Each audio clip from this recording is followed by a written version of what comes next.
lot of brands, when they think about customs, think only about HTS codes and Incoterms. What are the nuances are people missing when it comes to imports and exports? So you can view HTS codes as a way to classify things in a way that has impacts on your customs duties. The HTS code is basically a way for people across most UN countries to identify things to facilitate reporting. But customs goes much more beyond that. I guess the key thing that you would really want to think, what is the biggest issue in customs, stands around valuation of the goods. As the HTS code will define what tariff or duty or fees are applicable, but it's the valuation that can really drive the largest amount of impact on your bottom line. That's great. And what about most favored nation status, denied party screenings? Like, what other aspects go into? Like, compliance could just mean, do you have the right HTS code? But I know you guys go much deeper than that.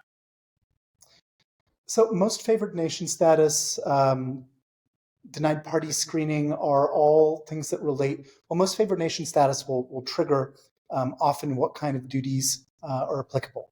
And they're often related back to free trade agreements. Denied party screening falls within the domain of admissibility. In other words, are you legally allowed to import something? So to give you an idea, some things are illegal for import into the US. For example, Makassar ebony. You cannot import Makassar ebony under any circumstance anymore into the US, as it's been outright banned. Other things that impact admissibility: are you doing business with a party that has been banned? For example, who's been sanctioned, is on an anti-money laundering list, is on a terrorist watch list. We've actually come across that once. Very rare, but it does happen. So they are, call it, fringe issues that you probably shouldn't be dealing with on a regular basis if you do your homework properly. Makes sense. And how do regulations differ from market to market? I know you mentioned that HTS codes come from the UN, or UN member states kind of abide by them. Is it kind of all the same across the board, or are there nuances between Argentina and Armenia? The devil is in the details. So systems like the HTS codes are maybe a somewhat good example. Even though the UN Customs Organization put this all together, everybody decided that they wanted slight deviations in things. And the deviations mean that what you would think would apply in one country, for example, a US interpretation of what a good is would generate one HTS code, but the interpretation in Argentina might be radically different. And that would in turn drive what the HTS code should be.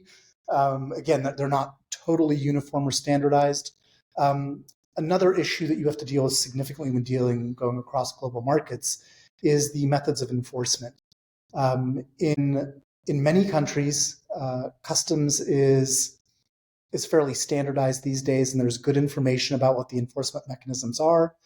In particular, as you start to deal with smaller, more emerging economies, that can vary greatly. And in some instances, you'll even have laws that are enacted for specific importers.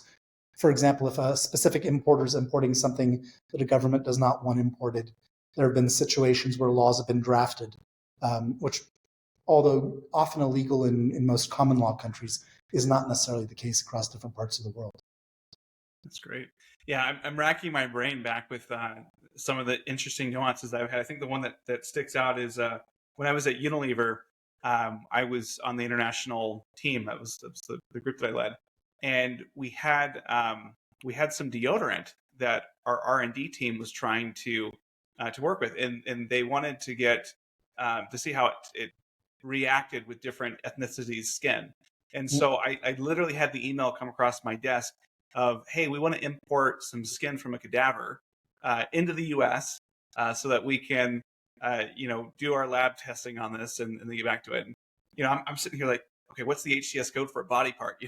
Like, I couldn't really quite figure it out. And finally, we just said, hey, rather than doing that, why don't we just send the deodorant to Indonesia where it was going? And that's a much better idea. And so that's what we ended up